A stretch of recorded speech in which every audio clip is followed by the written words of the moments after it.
காவலர்களுக்கெல்லாம் அதாவது தனிப்பட்ட நிகழ்வுகள் அது. அந்த ஆள் இன்னைக்கு என்கவுண்டரில் யார் கொலை பண்ணாலும் அவன் என்கவுண்டரில் சுட்டுக் கொல்லப்பட்டிருக்கான். அதனால் காவலர்களுக்கு பாதுகாப்பு இல்லை என்பது தவறு. தனி மனிதனாக அவர் தோட்டத்தில் இருக்கும்போது அவங்க சொந்த தகராறு தான் இது. போலீஸுக்கு போது மக்களுக்கு வந்த தகராறு இல்லை, சொந்த தகராறு எங்கேயும் எல்லா இடத்துலையுமே இருக்குது. அந்த தகராறு நாங்கள் உடனே பிடிச்சிருக்கோங்க, உடனே என்கவுண்டர் பண்ணியிருக்கோங்க. அதுதான் பாராட்ட வேண்டும். அந்த குற்றச்செயல் ஒரு சம்பவம் நடந்தவுடன் குற்றவாளிகள் கண்டுபிடிக்கப்படுகிறார்கள். எங்கெல்லாம் போய் யாரை வெட்ட போகிறாங்கன்னு பார்த்துக்கிட்டு இருக்க முடியாது.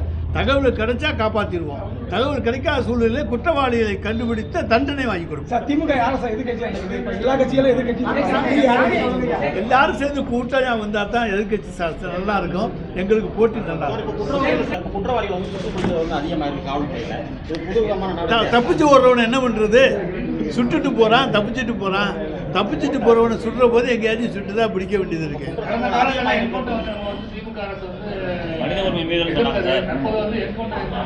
சார், தவிர்க்க முடியாத சூழ்நிலையில என்கவுண்டர் பண்ணித்தான் ஆகணும்.